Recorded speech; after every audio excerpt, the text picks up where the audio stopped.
Hey y'all, it's my review for the Real Housewives of Potomac, episode 2. I am just coming down from the high of BravoCon. Talk about a chaotic mess. I will get into all that, all the tea, everybody who I met, the interactions, everything in a video later this week. Patreon people, y'all might get it first. I'm thinking about that. For now, you can look at all my pictures and videos on my Instagram. It is cdiggy1 if you want to go take a look.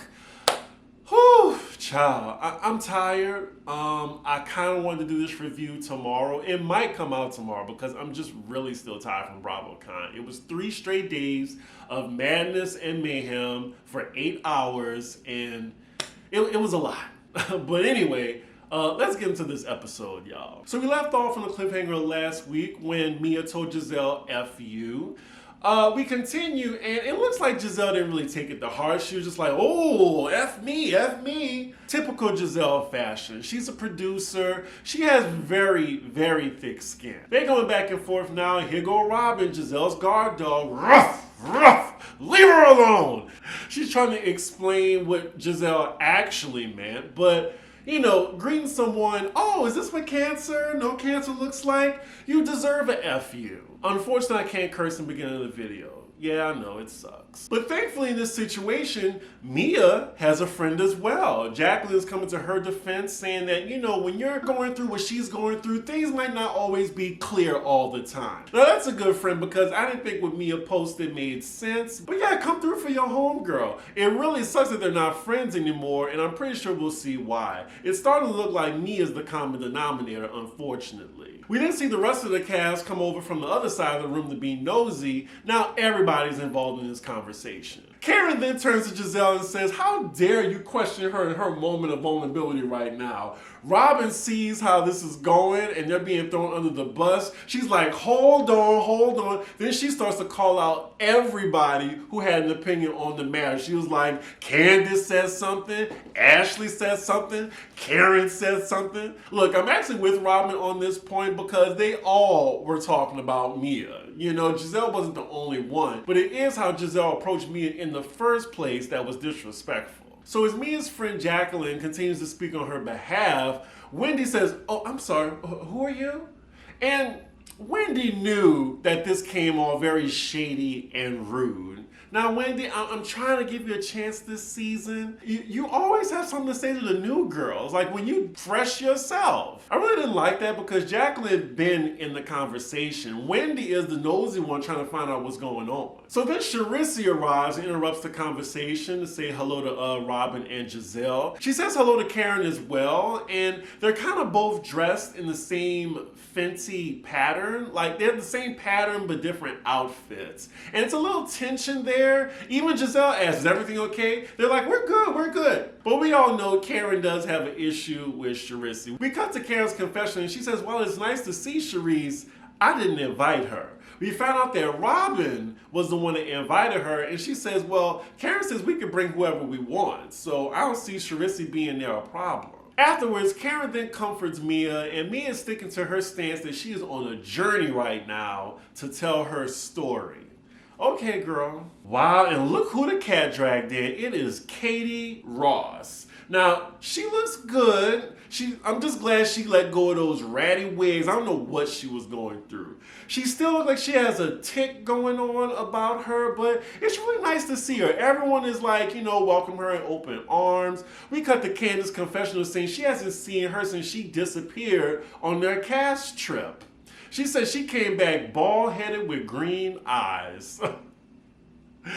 Oh man, okay Candiace, you made me laugh there. We then get a cute moment between Candiace and Ashley because they're actually getting along. I'm guessing with Monique and Michael out the way, I mean, really, there's no conflict between Ashley and Candiace. Now here go producer Gizelle Bryant up to no good, telling Katie crazy ass. So Gizelle goes over to Ray with Katie in hand, saying, oh Ray, look who it is. And Ray is just so excited to see Katie. Katie gives him a hug and then grabs his ass. When I tell you I saw this the first time, my mouth hit the floor. And then it's a butt grab of all things. You know the word butt grab has a different meaning on Potomac. So then we see the Grand Dame make her way to Ray. At least Gizelle gave Katie a warning when she was coming up there, because that would have been probably not the best situation for Katie. But yeah, they're keeping it light, and Karen isn't offended. I don't think, she should be worried. So Karen, I guess, gets on the mic to make a toast or some sort of speech. And it's like she's kind of airing out the group a little bit. It's just kind of awkward. She's talking about something addressing the naysayers that can be co-workers or friends, husbands, wives. Everyone looks perplexed. Robin's face. So Karen just said, "'Cause the Grand Dame is back, honey." Everybody's like, back from where? I'm sure she knew this was like going to be like the season premiere. So I'm guessing she meant it in those terms, but outside of the breaking the fourth wall, that can seem a little crazy. Look, I love Karen. I really do. That eye roll from Robin, though, that was an eye roll of disgust. Messy producers then go through every cast member's confessional, asking where the Grand Dame went. Wendy said, did she go to the liquor store and she came back? So the party continues, everyone's dancing, having fun. We cut to Giselle's confessional, and she never misses a moment to talk about Karen. I swear to God, like she always has to roast her. Like it just trips me out because this woman sits in her confessional with her 3-inch thick striped highlights trying to roast Karen. So that's the end of the party. I mean, I hope it's not the last we've seen of Escala or Katie. Maybe we'll see them later in the season. Who knows? And by the way, y'all, they gave us another episode this week with an extra 15 minutes. And so far, I'm not minding it. So next scene, we're with Karen as she's visiting a plastic surgeon. A very fine plastic surgeon, I might add. He looked kind of fine for a white guy. Look, I don't blame Karen. I would definitely get a nip tuck from him. Karen lets us know that she's getting a little breast augmentation. I'm guessing she's getting the boobs lifted. And she makes sure to let us know that she's getting it for her and not Ray. The Grand Dame looks good. I've seen her in person. If y'all saw my picture on my Instagram, it's up already. She was so nice. I told her that I love reviewing her show, and then she told me to inbox her a link to my video so she can watch. And if you're watching, Karen, how you doing? Shout out to Wendy Williams. Where the hell is she? But anyway, Karen's talking to her surgeon. I'm not sure why she's trying to justify, going in to see him. Like, if there's anybody who's glad to see you, it's your surgeon. Most importantly, Karen is getting good work. Much like Wendy. Like, at least they know who to see. Okay, now she's just getting a little long-winded. We gonna move on. Next scene, we're with Candiace, and she's with her sister, and she's explaining to us that her sister's temporarily living with her while her house is being built. So it's her sister, and Chris in one house. So Candiace is going over the fact that she does want kids at some point, 2 preferably, but for right now, she's interested in freezing her eggs. I think she's like quiet right now. Like she just isn't interested in having a kid. She's focused on her career and her goals before she settles down. And there's nothing wrong with that, but I'm sure production is pushing her to have a baby because that's way more interesting than her music career. I'm just saying, in my opinion. Now, she also talks about Chris and his new schedule since he has a job now. He's not working from home. He's the general manager. Like, which is it? Because last season you had a problem with him being home all the time, maybe riding your coattails and working for you. Now the man that left the house and got a job, and now it's like, well, we don't spend that much time together now. It's like, oh my God. So next scene we're with Ashley, and she's inviting a friend over for a play date, and she's just talking about her situation with Michael, their separation. Basically, they're living together, and their only conversation has to do with the kids. Her friend asks her, does Michael possibly want to reconcile? And she gives kind of like a coy answer, like, maybe. I don't know. Well, when I saw Ashley at BravoCon and at the panels, it looks like she's going towards divorce. And like she said in the last episode, for Virginia law, for some strange, archaic reason, you have to separate for a year, then you can divorce. She says she's on 8 months and she has 4 to go. Wow, Ashley's kids, they have her facial features, but they definitely look like Michael. Like she have 2 little Michaels running around. Like how could she not, not think of Michael when both of her kids look like him? Ashley seems like she's taking this all pretty well. She says like she has a house already in order. Michael wants to stay in the condo. I think what she really wants is like a bigger house for the kids and the yard. So Ashley is now talking about her TikToks, and I definitely noticed, I want to say a little bit after lockdown, how Ashley was just like moving and grinding and dancing. And she went from stiff Dallas Cowboy cheerleader to a city girl real quick. So because of her TikTok dancing, she was inspired to invite all the ladies to a Dancing Heels class session. She also says all the ladies are invited, even Candiace, and she says that they're working on a friendship. Also, a little spoiler for y'all, her and Ashley are still in a good place. Like they were buddy-buddy at BravoCon. It's really funny because it's easy to forget that Candiace came on season 3 as a friend of Ashley. So they've really come a long way. So next scene, we're with the green-eyed bandits having lunch together. So as soon as they sit down, Robin tells Gizelle that she has a bone to pick with her. And Gizelle can't recall what she did. Robin is like, okay, well, I'm gonna give you a hint. So then Gizelle finally catches on and realizes that she told Robin's business that her name is on the house and not Juan's. Now, in the flashback, it looks like Gizelle didn't mean any malice by it, but she just got a big mouth. But they're still friendly. Like Robin just playfully scolds her and says, what if I just went around and told your business? So Robin then explains in the confessional that the reason why the house is in her name is because Juan's credit has not recovered from their previous foreclosure. So therefore, it is in Robin's name. And that makes sense, but I just feel bad for Juan because now we all know he got bad credit. And also, like seeing this, it makes sense that Sheree's house in Atlanta is in her mom's name. Because I wouldn't even imagine Sheree getting any type of loan or approval. Can you? So Gizelle apologizes and then explains to Robin that the only reason she brought it up to Ashley because Ashley was trying to buy a house with Michael, but she should just have it in her own name. So then they get to talking about Mia, and Gizelle knows what she did was foul. And now she's trying to figure out a way to apologize to Mia with Robin's help. Ooh, so now we're getting into the mess. So some new mess that Robin brings to Gizelle is she was talking to Ashley, and Ashley's telling her that she got a DM from Chris Bassett, Candiace's husband, at 2:42 a.m. saying you should have came to the W. This was a DM on Instagram. I guess he saw she was out and said he should have came to the W. Now, Chris is a general manager at the W. So maybe the context wasn't clear, but Ashley felt some kind of way about it and told Robin. And now Robin told Gizelle. So in the flashback, it looks like Ashley didn't know this. So, of course, yeah, I can see from Ashley's perspective that this looks kind of strange. Ashley thinks she should definitely tell Candiace about this. Robin's opinion is the DM isn't suspect to her, and she's just saying that Chris is just being friendly. I can agree with that. I really don't think Chris wants Ashley or Gizelle. Like, how stupid would that be for Chris to go and have an affair with one of his wife's castmates? So we get back to Robin and Gizelle talking, and of course, messy ass Gizelle thinks that Chris was trying to slide in Ashley's DMs.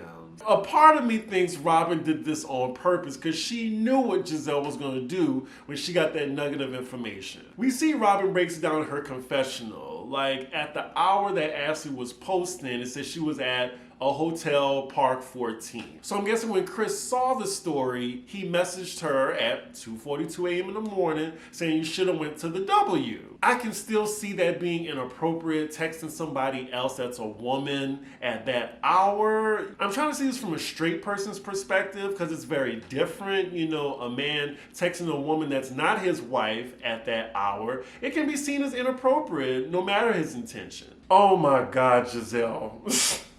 She said, oh, you know Chris slides in my DMs too. But, you know, it's friendly. Oh my God, those are two different contexts. When you say slide in the DMs, that means you're in someone's DMs to flirt, not in any type of friendly matter. Why is she insinuating this, and why does she want me to be on Candiace's side? So I'm trying to wonder, like Robin too, like why isn't it comfortable for you to get a DM from Chris, Gizelle? So she tells Robin that after the reunion, her and Chris had some sort of encounter that made her uncomfortable. Side note, it's very interesting that they're just breaking the fourth wall these days by just saying the reunion and not like when we saw each other last time. Back then in the earlier seasons, that would have never happened. Gizelle is going down a very messy path with this story. She's saying that after the reunion wrap, Chris wanted to talk to her privately. She says sure because she thought her glam team would be there, but it was just them two in her dressing room. She said that he was discussing Candiace, maybe complaining about her or whatever. But she says just the sheer fact of him being alone with her in the room and he was kind of drunk made her feel uncomfortable. I don't want to be in a closed space with a married man. Okay, I mean, straight people in the chat, explain it to me the boundaries between, married men and women's friends, please. She then says she told Robin about this before, so Robin knew this interaction happened, but she didn't think anything of it because she says in her confessional that he didn't touch her, he didn't tell her anything appropriate, so what was the big deal? Oh, Lord, have mercy. Child, Gizelle says she has been tried by many married men. And she said in that situation, she thought Chris was trying to see if she was with it. Ooh, I know Candiace was heated while watching this scene. This is kind of malicious what she's doing. She's creating a whole narrative around a very innocent situation. Like, what she's doing is worse than what Lisa Rinna is doing on Beverly Hills. And it's crazy to me because at BravoCon, Gizelle, she gets a round of applause, cheers, and then Lisa Rinna gets booed. I think there's a double standard here. I mean, Gizelle is great TV, but this is kind of foul, especially if Candiace is her friend. This woman called Chris Bassett a sneaky link. She is diabolical. So next scene, we get a little conversation between the Grande Dame and Ray about her plastic surgery. And Ray, surprisingly, isn't with Karen getting a little nip tuck here and there, but for Karen, it is some upkeep for herself. Ray then thinks it's a bad influence for their daughter because he wouldn't want her to have it at all. I mean, it's Karen's body, she can do what she wants. Next scene, we're with Mia and her husband, and she's meeting up with her friend Jacqueline. So she's talking about her businesses in her confessional. There's 16 locations. I'm guessing they don't have none of that anymore, right? So we get some more background on Mia's friend Jacqueline. She's known Mia since she was 15, so this is a real friendship, not just some random woman brought on the show. So as we were just discussing inappropriate relationships with Chris, I believe this is an actual inappropriate relationship with Mia's friend and her husband. But it looks like Mia's in on it too, and she even calls him a throuple jokingly. Mia's giving an update on her condition or how she's doing, but it looks like she still doesn't know if it's cancer or not. And then Jacqueline is talking about the spring party and how all the ladies were very rude, questioning Mia's health. So Jacqueline actually brings up Karen's name and questions her intent in letting Mia know ahead of time that the ladies were talking about her. She's saying that Karen was just trying to cover her ass. And it kind of looked like that because she was quick to throw the Green-Eyed Bandits under the bus. So I can see where Jacqueline is seeing that. And it looks like Mia believes that too. So she reads a long text message that Karen sent to her. Mia then questions why Karen waited so long before her party to give her the heads up that the women were talking about her. I mean, at least she got the heads up. Like, if she didn't and Karen knew about it, I think that would have been worse. Mia also mentions that she got a text from Gizelle apologizing, but regardless, Mia says that she's not going to be so nice to these ladies going forward since they keep trying her. Would you look at that? I lost daylight. Anyway, so next scene, Ashley and Candiace are meeting up for dinner. Ashley plans on telling Candiace about the DM that she got from Chris. She says she feels like she's doing it the right way and it's not in front of a group, she's doing it one-on-one. I'm thinking, well, you did tell Robin and Robin told Gizelle, so now two people know about this before Candiace. Candiace is talking about her music career again. Why does she have a re-release? Is the music that good, y'all? Let me know in the comments. So after the pleasantries, Ashley tells Candiace what happened with Chris. When she said Chris's name, Candiace like, my husband? I don't know what was so funny about that, but maybe she thought she was talking about Monique's Chris, since her and her husband have the same name. Ashley swears that she didn't know the context of the message, and she does bring up a good point. She says no matter what the intent was by Chris, like he still messaged her at like a weird hour, 2:42 in the morning. Like what if Candiace saw that message and then she wondered why Ashley didn't tell her about it?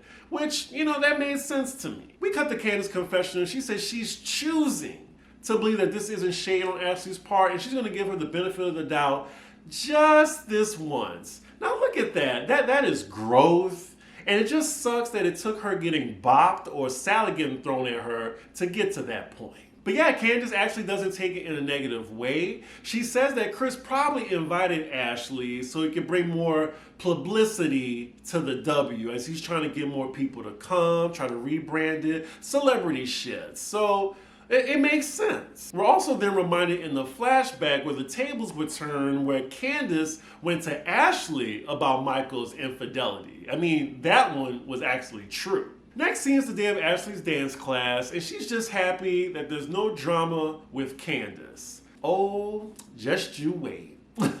So the green-eyed bandits arrive first. We find out that Karen isn't coming, and then Robin insinuates that the reason why she ain't coming is because Charisse is attending. And then we get more info that it looks like Karen's been avoiding Charisse for whatever reason. So while it's just Ashley and the green-eyed bandits, Ashley takes this time to confront Gizelle for being so judgmental with her separation. They're not going back and forth. She's like, it's not like Michael cheated on me. Giselle's like, wait, Michael didn't cheat on you? She's like, not lately.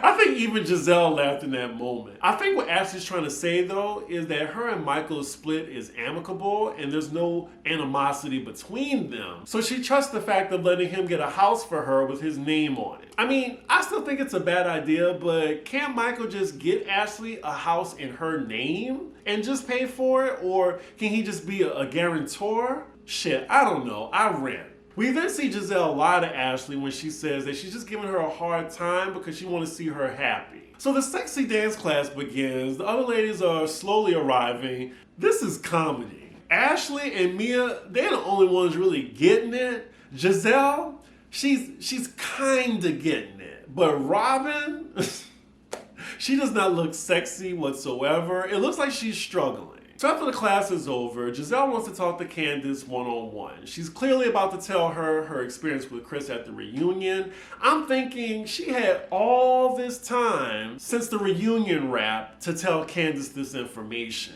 Like, why now? But Gizelle says her reason for waiting is because of in light of what Ashley told her. So she feels like she needs to also tell Candiace this information. So she tells Candiace what happened, and as I'm hearing Gizelle explain this, it just sounds like a big bunch of nothing. Like nothing happened. They were just in a room alone together having a conversation.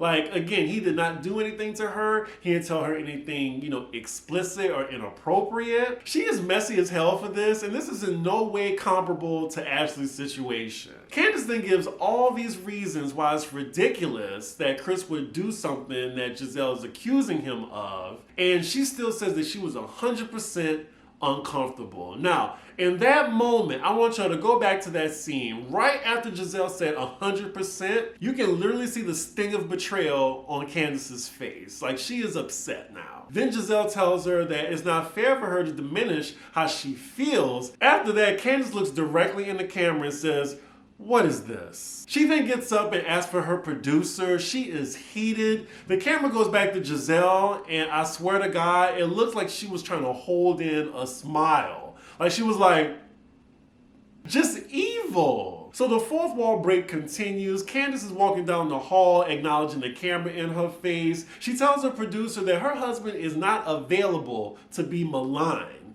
That's Michael Darby, the bussy grabber's job to be available for that. Not my husband. They cut to be continued with some flowers dying, and that is where the episode ends. Whew, child. That extra 15 minutes, I mean, it's coming in handy. Like, hey, if they want to make this an hour and 15-minute show, I'm here for it. So we 2 for 2 now. You know what? I don't care for Candiace, y'all, but I felt bad for her in that moment, especially that look of betrayal she had on her face, because I really think she thought Gizelle was her friend. And look, I guess she was dumb enough to believe that. And it goes back to what I always believe. I'm not sure if this is a controversial opinion. I said this on Twitter, that Gizelle just used Candiace to get Monique off the show. And it worked. There's a video with me and Scotty that has to do with that, so look out for that on Scotty's channel if you're a fan. But yeah, I would love to know whose side y'all on with that. Also want to point out that Wendy was hardly in this episode, and I'm just starting to think that she doesn't bring that much to the show. And what real relationship does she have with the women? Like maybe outside of Candiace. I put money on it that it's her last season as well as Mia's. But anyway, y'all let me know your thoughts about the episode. Make sure y'all like, comment, and subscribe, and I will see y'all for the next episode. Bye.